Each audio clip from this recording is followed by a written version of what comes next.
할렐루야. 민족의 명절을 맞이해서 여러분과 여러분 가족과 여러분 가문 위에 하나님의 은혜와 축복이 넘치는 그런 행복한 명절이 되기를 축복합니다. 오늘 또 본문의 말씀을 통해서 나에게 주시는 하나님의 음성을 듣는, 또한 여러분의 가문에 주시는 주님의 말씀으로 듣는 은혜로운 시간이 되기를 축복합니다. 이 시간 하나님께서 우리에게 허락해 주신 말씀은 요한복음 8장 21절에서 30절 말씀입니다. 예수께서 다시 그들에게 말씀하셨다. 나는 가고 너희는 나를 찾다가 너희의 죄 가운데에서 죽을 것이다. 그리고 내가 가는 곳에 너희는 올 수 없다. 유대 사람들이 말하였다. 내가 가는 곳에 너희는 올 수 없다 하니 그가 자살하겠다는 말인가? 예수께서 그들에게 말씀하셨다. 너희는 아래에서 왔고 나는 위에서 왔다. 너희는 이 세상에 속하여 있지만 나는 이 세상에 속하여 있지 않다. 그래서 나는 너희가 너희 죄 가운데에서 죽을 것이라고 말하였다. 내가 곧 나임을 너희가 믿지 않으면 너희는 너희의 죄 가운데에서 죽을 것이다. 그들이 예수께 물었다. 당신은 누구요? 예수께서 그들에게 대답하셨다. 내가 처음부터 너희에게 말하지 않았느냐? 그리고 내가 너희에 대하여 말하고 또 심판할 것이 많이 있다. 그러나 나를 보내신 분은 참되시며 나는 그분에게서 들은 대로 세상에 말하는 것이다. 그들은 예수께서 아버지를 가리켜서 말씀하시는 줄을 깨닫지 못하였다. 그러므로 예수께서 그들에게 말씀하셨다. 너희는 인자가 높이 들려 올려질 때야 내가 곧 나라는 것과 또 내가 아무것도 내 마음대로 하지 아니하고 아버지께서 나에게 가르쳐 주신 대로 말한다는 것을 알게 될 것이다. 나를 보내신 분이 나와 함께 하신다. 그분은 나를 혼자 버려두지 않으셨다. 그것은 내가 언제나 아버지께서 기뻐하시는 일을 하기 때문이다. 이 말씀을 듣고 많은 사람이 예수를 믿게 되었다. 아멘. 요한복음의 특징 가운데 하나는 요한복음에서 예수님께서 나는 무엇이다 하는 말씀을 자주 하시면서 자신을 설명하고 소개하는 말씀들이 많습니다. 그 중에 지난 시간에는 나는 세상의 빛이다 이렇게 말씀하셨습니다. 그러나 주님이 이제 이 땅에 계시다가 하늘로 승천하시지만 너희들은 나를 찾을 수 없을 거다. 내가 가는 곳에 너희도 오지 못할 것이다. 이렇게 말씀하시지만 영적으로 어두운 이들이 알아들을 수가 없지요. 오늘 21절 말씀에 보면 예수께서 다시 그들에게 말씀하셨다. 나는 가고 너희는 나를 찾다가 너희의 죄 가운데에서 죽을 것이다. 그리고 내가 가는 곳에 너희는 올 수 없다. 이들은 진리의 말씀으로 하나님의 시선에 따라서 주님을 바라보고 말씀을 이해하고 주님을 찾아야 하는데 도무지 영적으로 어두우기 때문에 주님이 또 어디로 가신다는 말인지 왜 우리는 다시 만나지 못한다는 말인지 도무지 이해할 수 없어서 엉뚱한 생각을 합니다. 22절입니다. 유대 사람들이 말하였다. 내가 가는 곳에 너희는 올 수 없다 하니 그가 자살하겠다는 말인가? 그래서 말씀을 진리에 따라서 말씀을 이해하려는 것이 아니라 그들의 온통 생각은 세상적인 가치관이나 생각뿐이기 때문에 자살하겠다는 말인가? 엉뚱하게 생각을 하게 됩니다. 이들은 빛 가운데 있는 것이 아니라 즉 세상의 빛으로 오신 주님 가운데 있지 않기 때문에 주님이 무슨 말씀을 하더라도 알아듣지 못하고 어두운 죄 가운데 있기 때문에 말씀을 깨닫지 못하는 것입니다. 23절입니다. 예수께서 그들에게 말씀하셨다. 너희는 아래에서 왔고 나는 위에서 왔다. 너희는 이 세상에 속하여 있지만 나는 이 세상에 속하여 있지 않다. 예수님은 구분하셨어요. 너희는 아래에서 왔고 나는 위에서 왔다. 이렇게 말씀하고 있습니다. 이 말씀의 뜻 가운데는 너희는 아래, 땅에 속한 삶을 살지만 나는 하늘에 속한 삶을 산다. 이렇게 말씀하고 있는 겁니다. 그들은 세상의 빛으로 오신 주님을 영접하지 않았기에 땅에 속한 삶을 살아서 살아가는 모든 것이 세상적인 가치관, 세상적인 시선으로, 세상적인 방법으로 살아갑니다.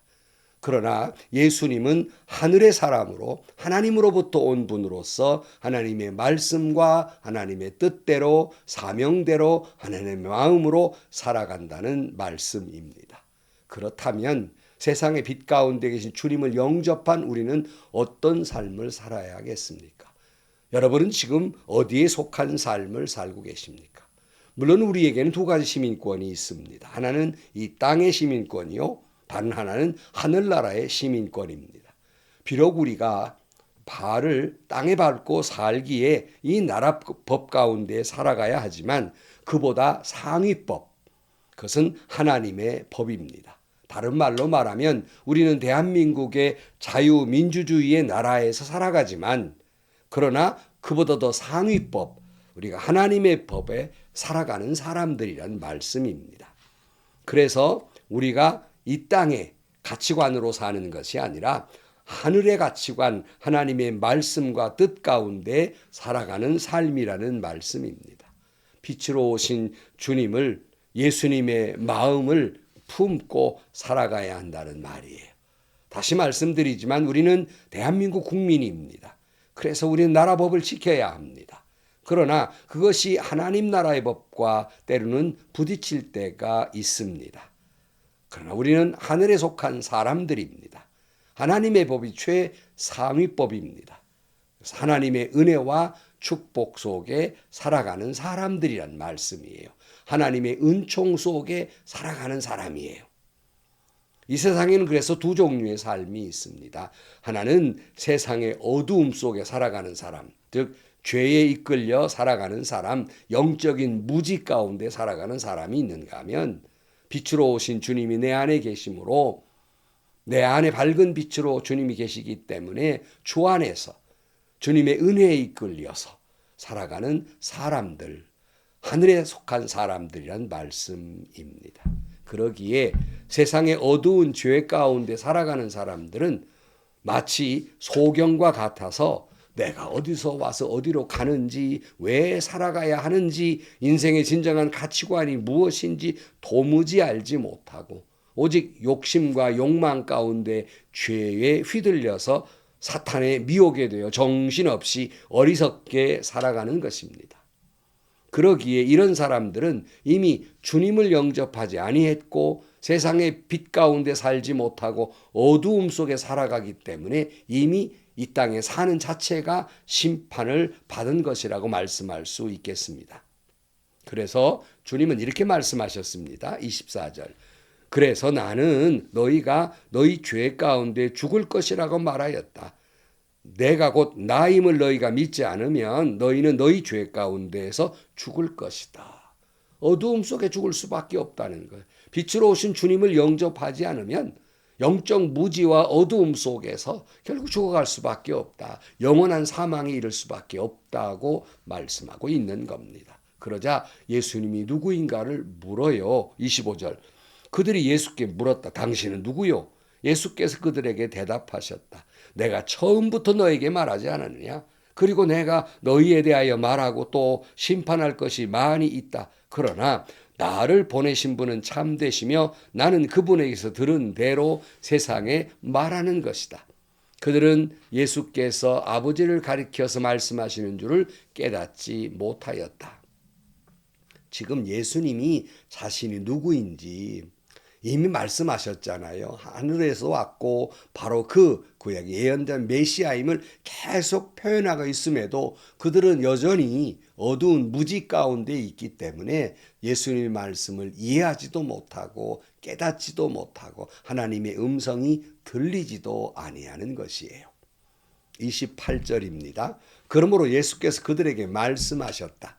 너희는 인자가 높이 들려 올려질 때야 내가 곧 나라는 것과 또 내가 아무것도 내 마음대로 하지 아니하고 아버지께서 나에게 가르쳐 주신 대로 말한다는 것을 너희가 알게 될 것이다. 그랬어요. 그러니까 예수님이 이제 부활 승천한 후에서 그는 과연 하나님의 아들이었다 그렇게 깨닫잖아요. 후에서 너희들이 깨닫게 되게 될 것이다. 그리고 내가 이 땅에 가르쳐둔 모든 것들이 예수님 마음대로가 아니라 하나님의 뜻대로 하나님 말씀 들은 대로 가르쳤다는 것을 알게 될 것이다. 후에야 알게 될 거다. 이렇게 말씀하고 있어요. 사랑하는 성도 여러분, 이 말씀에 따라서 오늘 또 여러분 우리 곁에 있는 사람들이 얼마나 소중한지 떠난 후에야 깨닫게 됩니다. 참 불행한 일이죠. 그래서 우리는 민족의 명절을 맞이했습니다. 여러분 가문의 가족들 될 것입니다. 오늘 만나는 가장 내 옆에 가까이 있는 바로 그 사람이 가장 소중한 사람이며 하나님이 사랑하라고 말씀하신 그 사랑의 최우선순위의 대상이 됨을 깨달아야 합니다. 다시 한번 내 곁에 있는 사람을 소중함을 깨닫고 그리고 더욱 행복한 명절이 되기를 주의 이름으로 축복합니다. 29절입니다. 나를 보내신 분이 나와 함께 하신다. 그분은 나를 혼자 버려두지 않으셨다. 그것은 내가 언제나 아버지께서 기뻐하시는 일을 하기 때문이다. 이 말씀을 듣고 많은 사람이 예수를 믿게 되었다. 예수님은 늘 하나님이 함께 하셨다고 말씀합니다. 하나님은 결코 주님을 버려두지 않았다. 그렇게 말씀해요. 사실은 세상은 예수님을 버렸죠. 얼마나 많은 고통을 주었습니까? 그러나 하나님은 한 번도 예수님을 혼자 버려두지 아니하셨다. 그 까닭이 뭔가 하나님이 기뻐하시는 일을 하셨기 때문에 홀로 버려두지 아니하셨다. 이렇게 말씀하고 있는 거예요. 우리도 그렇잖아요. 주님 늘 나와 함께 하셨으면 참 좋겠는데 이런 생각을 갖는데 오늘 명백히 말씀하고 있어요. 하나님이 기뻐하시는 일을 하는 사람은 결코 하나님이 홀로 버려두지 아니하신다는 말씀이에요. 남북전쟁, 미국 남북전쟁 당시에 링컨 대통령의 참모가 이렇게 말합니다. 카카, 하나님이 우리 편이 되면 얼마나 좋겠습니까? 이렇게 말했어요. 다 그렇게 소원하잖아요. 그랬더니 링컨이 이렇게 대답했다고 합니다. 그게 아니라 내가 하나님 편에 서 있는가가 더 중요합니다. 이렇게 말했다고 그래요. 무슨 뜻입니까? 주님이 내 편이 되시는 것은 내가 하나님 편에 서 있을 때입니다. 내가 하나님이 기뻐하는 일을 할 때란 말씀입니다. 성도 여러분, 민족의 명절을 맞이해서 여러분의 가문의 모든 사람들이 빛으로 오신 예수 그리스도를 영접하고 빛 가운데 살아가는 그런 여러분들이 되기를 축복합니다. 그리고 오늘 만나는 모든 사람들, 아니 오늘뿐만 아니라 여러분 늘 매일매일의 삶 속에서 여러분 만나는 모든 사람들이 소중한 사람이고 바로 하나님이 그를 사랑하라고 명한 사람들임을 다시 한번 깨닫고 여러분의 가문 전체가 주 안에서 행복한 그리고 사랑을 하는 그런 가문이 되기를 축복합니다.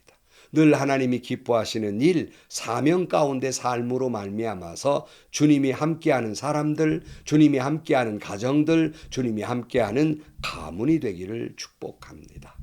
땅에 속한 가문이 아니라 하늘에 속한 가문으로 살아가는 그런 여러분들이 되시기를 주의 이름으로 간절히 축원합니다. 기도하시겠습니다. 하나님 아버지, 민족의 명절을 맞이해서 이 말씀을 듣는 모든 분들의 가정과 그 가문 위에 하나님의 축복을 허락하여 주옵소서. 하늘의 축복이 그들 가운데 임하게 하여 주옵소서. 늘 하나님이 기뻐하시는 일을 하는 사람들이 되게 하시고 늘 주님이 함께하는 그런 가정과 가문이 되게 하여 주옵소서. 오늘 또 온 가족이 만날 때 얼마나 소중한 사랑하는 사람들인지를 깨닫게 하시고 더욱 사랑 안에서 하나님을 사랑하고 가족을 사랑하고 이웃을 사랑함으로 말미암아 하늘에 속한 가문, 하늘에 속한 사람들이 되게 하여 주옵소서. 예수님의 이름으로 기도하옵나이다. 아멘. 누님은 너무 와서 오고 가는 일이 참 걱정스럽죠. 여러분 명절을 맞이해서 주의 말씀대로 여러분의 가문은 하늘에 속한 예수 믿는 가문, 빛으로 오신 주님이 함께하는 그런 가정들이 되기를 축복하고 그 믿음의 축복이 자자손손 이어져서 여러분의 모든 이들이 하늘에 속한 사람으로 살아가기를 축복합니다. 오고 가는 길목 여러분 조심하시고 또 이 한 해도 다시 한번 새로운 다짐으로 주 안에서 은혜와 축복 속에 살아가는 여러분들이 되시기를 축원합니다. 금년 한 해도 여러분에게 좋은 일만 행복한 일만 가득하는 그런 한 해가 되기를 축복합니다. 행복하시고요. 오늘 또 좋은 일 행복이 가득한 여러분들이 되시기를 축원합니다.